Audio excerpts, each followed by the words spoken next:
Hey guys, in this segment, we are really going to be talking about some of the biggest lies about saying no to clients. I don't know why some people feel as if you cannot say no to clients. If that's how you feel, tune in because we're about to shape that around, right?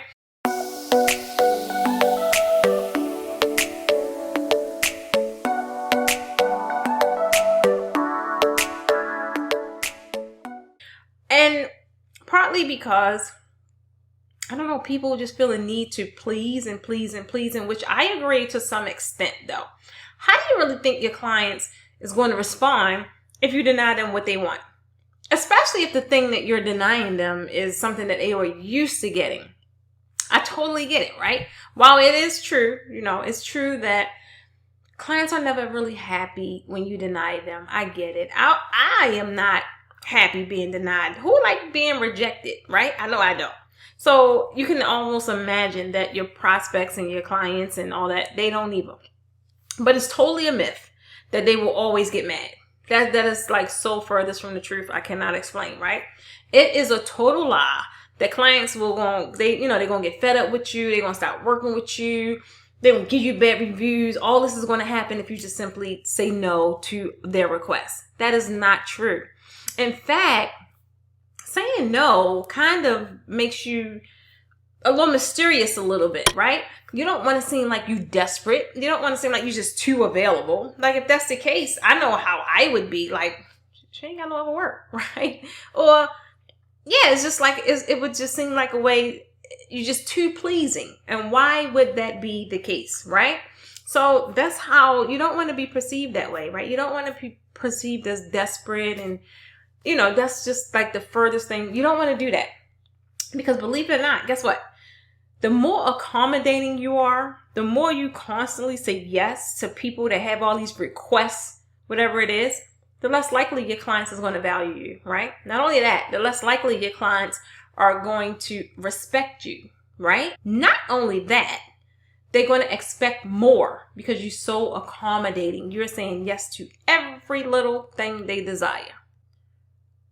Why is it that you feel, or people feel, right, afraid to say no to a client? You think they're going to be mad? You think they're going to be angry? You think they're going to fire you? You think they're going to yell at you? Oh, well, you have to get over that fear and know that, for one, you are deserving. 2, you are enough.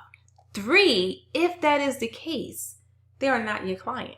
You have to get comfortable enough to know when to say no, right?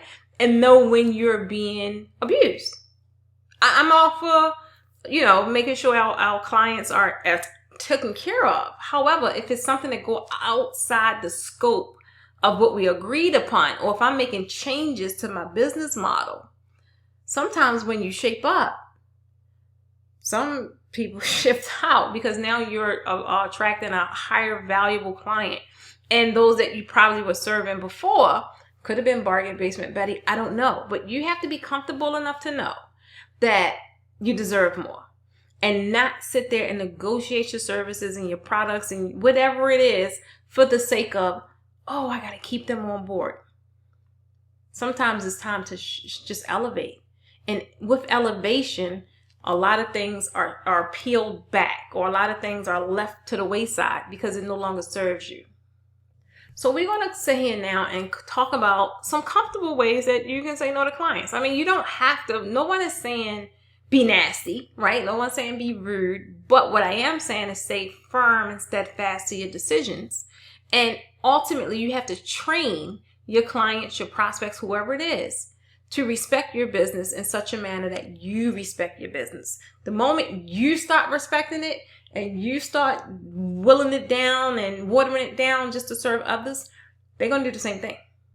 So if you have, let's just say, some urgent requests, practice saying no. If it's right now doesn't eloquently just fall off your lips, practice saying no. Because I get it. It can be hard to turn down work from valued clients. I get it.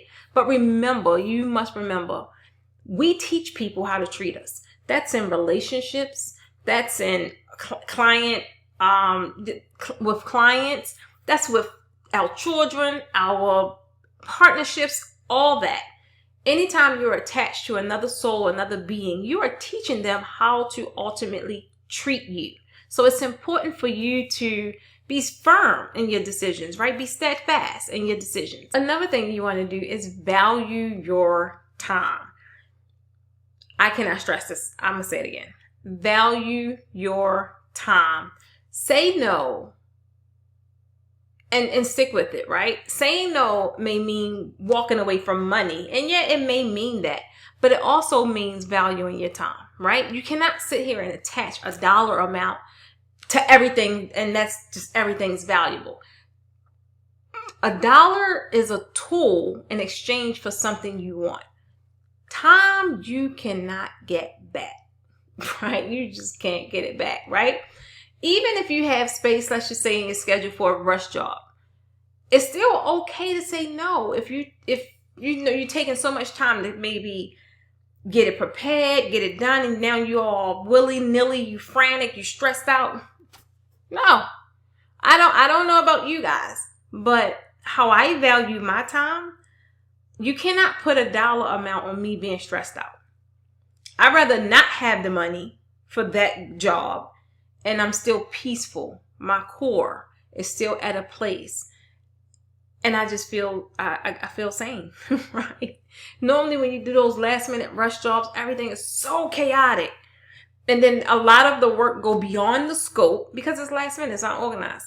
And then before you know it, you don't feel good about it. You don't feel good about it. Internally, you don't. You just blessed that you got through it, right? You got through it. So it's not worth it.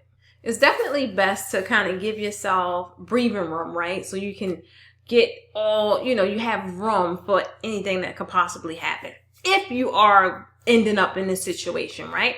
With that being said, though, it's a couple of other things you should be doing, right? There are many other ways where you can kind of say no, but you can say it in such a fashion that is more comfortable to you and is not so disappointing to your client, right? I'm telling you guys, one of the best and most proven ways is to add extra dollar value on anything outrageous or anything that's inconvenient, right? Because people are going to ask you for an arm and a leg. They're going to ask you for the kitchen sink. However, if they really, really, really want it, you attach that dollar amount to it, then they'll pay for it. So now you feel better because you feel like, and you're being compensated for the extra request that they're asking for, right? Especially if it's a last minute thing. You don't work evenings. But now if you do, you let them know. Oh, sure, I could do that, but I'll have to charge you double for evening sessions. Or I have to charge you double for me, working outside of my working hours, whatever the case may be. So if they're going to pay you double, that kind of makes it a little more attractive, right? It makes you feel a little better. It makes you don't feel like you're overworked or all this good stuff because now you're being compensated for your time.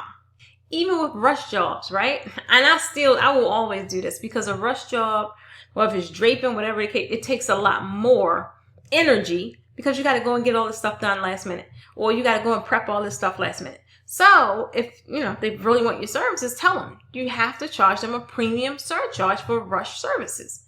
Now, if you're getting that extra surcharge, you don't feel cheated because why? You're being compensated for your time and inconvenience. Be careful though. You really only want to do this if you really don't mind working outside of your normal scope, because you go and say, all right, yeah, I'll do it, but you got to pay me double. And then they say, okay. And they pay you double. And you didn't think that they would bite the bullet. And you're like, oh man, now you're frustrated all over again. So you really only want to use those scenarios if you really is willing to do the work. And if not, another thing is you can always give your client an alternative, right? It's a really effective strategy. If you may know a colleague or someone else, you just tell them no, you tell them you're not available, but this person that really is able to deliver this X service and you recommend them. At the end of the day, you're not just leaving them by the wayside. You're not available. You're not willing to take them on. However, you still is serving them to some degree by giving them a referral. Another thing is, You don't necessarily have to, just because you're saying no, it doesn't have to sound negative, right? You can use positive language as a means of still saying no, but it's a very helpful strategy, right? Especially if you're new to saying no. It could be, saying no can maybe come off to you as harsh, right? So you still could think of positive phrases and words to say instead of just blurting out no, right? Because words honestly do trigger clients. Depending on what you say, they can kind of go over to the defensive side, or it can make them feel a certain kind of way that you ultimately don't want them to feel, right? So if you're saying words like can't, I won't, I never, that's like, all right, is all that necessary? You don't really necessarily have to say that, but I'm quite sure you'll get a much better reaction, right, from a client if you say something as simple as, hey, I'm spending time with my family on the weekends, or we're closed weekends, rather than saying I don't work weekends. That's like it just sound negative, right? I don't work weekends. That's like a holier than thou kind of phrase, and that's one that you kind of ultimately want to refrain from. So if saying no is new to you, you still can say it, but start, using more positive phrases, so it can just, for you, transcend a lot easier, and then for your client, it comes off as not as negative, right? And please, please, please, please, please, make sure whatever it is that you're saying is in your contracts, is in your brochures, is in whatever signage you have. Don't just go willy-nilly making stuff up, right? Because anything can happen down the line, and they say, well, you said, and you're not going to remember what you said, because 9 times out of 10, it was based off emotion. If they called you on a Friday and you about to get suited and booted to go to a party, you come up with something, oh, we don't work weekends, and they're like, well, you said, then they go to find out you working weekends. You really definitely want to have whatever your policy is, have it in your contracts, have it, in your signage. So that is like your backup, right? Because people tend to think things that's read in official documents, they feel like that's cast in stone. When you're just kind of blurting things out and you're just kind of saying things, it's like, So the whole key here, the whole goal is when you could possibly, or, to kind of prevent you from being stuck in a bind, is have a cheat sheet, right? Have a cheat sheet, have some kind of script, some kind of policy, or whatever it is, when you're dealing with unreasonable requests, or you're kind of dealing with some kind of client objections, or whatever the case may be. You always want to come off from a professional standpoint, right? You never want to go top of the head and be all in your emotions, and that's not what you want to do. You always want to uphold the integrity of your business and have them still view you, even though you're being firm on a decision, right? You still want them to view you as, okay, I understand, as opposed to, I'm not going to support them anymore. Like, you don't want that kind of reaction, right? And you want to remember that any client who becomes difficult and unpleasant over just you saying no, they more likely is a stressful client that I don't think you want to keep them anyway. So be mindful of that. Be understanding and mindful of your worth. Respect your business, and stand fast to your decisions on what works for you. The minute you start going outside of that to appease this client and your business is going to run amok, right? So that's all we have for this one. We now will go over and talk about different things that can happen when you are glued to your laptop, right? So meet me over there.